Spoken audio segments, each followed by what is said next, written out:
താമരശ്ശേരി ചുരം റോഡിലെ വ്യൂ പോയിന്റിലെ 9ാം വളവിലുണ്ടായ മണ്ണിടിച്ചിൽ ആശങ്കയാകുന്നുണ്ട്.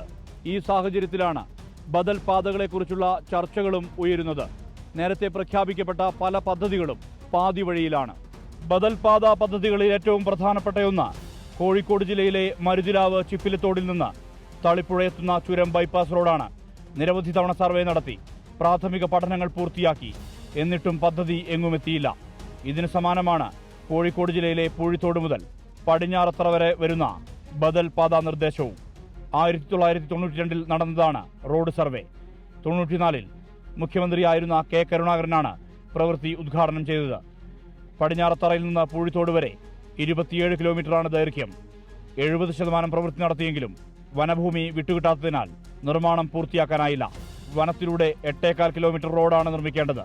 ഇതിന് ഏകദേശം 52 ഏക്കർ ഭൂമിയാണ് ആവശ്യം. പകരം 104 ഏക്കർ സ്ഥലം വിവിധ പഞ്ചായത്തുകൾ വനംവകുപ്പിന് കൈമാറിയിട്ടും വനഭൂമി ഉപയോഗപ്പെടുത്തുന്നതിന് കേന്ദ്രാനുമതി ലഭിച്ചില്ല എന്നതാണ് പ്രതിസന്ധി. ആ റോഡ് ഉൾപ്പെടെ, ഇതിൻ്റെ ബൈപ്പാസ് ഉൾപ്പെടെ, പിന്നെ വിഭാവനം ചെയ്തിരിക്കുന്ന തുരങ്കപാത ഉൾപ്പെടെ എത്ര കണക്ടിവിറ്റി വന്നാലും വയനാടിന് അത് ഒരിക്കലും ചെറുതാവില്ല. വയനാടിൻ്റെ ആവശ്യത്തിന് ഇനിയും കണക്ടിവിറ്റി റോഡുകൾ ഉണ്ടാവണം. ഇപ്പോൾ കേന്ദ്ര സർക്കാരിൻ്റെ വനനിയമത്തിൻ്റെ ഭാഗമായി കേരള സർക്കാരും കൂടിയും പരസ്പരം സംസാരിച്ചാൽ ഏറ്റവും എളുപ്പത്തിൽ നമുക്ക് കൊണ്ടുവരാൻ പറ്റുന്ന ബദൽപാതയാണ് പടിഞ്ഞാറത്തറ പൂഴിത്തോട്. അത് വന്നാൽ തന്നെ വയനാടിൻ്റെ ഈ ഒരു യാത്രാ പ്രശ്നത്തെ പരിഹരിക്കാൻ പറ്റും. ആനക്കാമ്പൊയിൽ കള്ളാടി മേപ്പാടി തുരങ്കപാത വയനാടൻ പ്രതീക്ഷകൾക്ക് ചിറകുമുളയ്ക്കുന്ന ഒന്നാണ്. പദ്ധതിയുടെ പ്രവൃത്തി ആരംഭിക്കാൻ ഇരിക്കുന്നു എന്നത് ആശ്വാസകരം. ബദൽ പാത നമ്മളെ സംബന്ധിച്ചിടത്തോളം വയനാട് അനിവാര്യമാണ് എന്നുള്ള കാര്യത്തിൽ തർക്കമില്ല. അതിനു വേണ്ടിയിട്ടുള്ള നല്ല പരിശ്രമങ്ങളാണ് നടന്നുകൊണ്ടിരിക്കുന്നത്.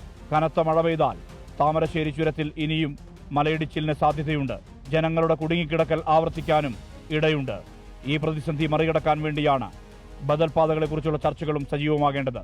നിർദ്ദിഷ്ട തുരങ്കപാതയ്ക്കൊപ്പം നേരത്തെ പ്രഖ്യാപിക്കപ്പെട്ട ബദൽ പാതകളുടെ കാര്യത്തിലും തീരുമാനങ്ങൾ ഉണ്ടാകണമെന്നാണ് മണ്ണിടിച്ചിൽ പശ്ചാത്തലത്തിൽ ഉയരുന്ന ആവശ്യം.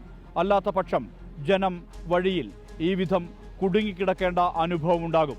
മനു ദാമോദരനൊപ്പം ലക്കിടിയിൽ നിന്ന് സുർജിത് അയ്യപ്പത്ത്, 24 വയനാട്.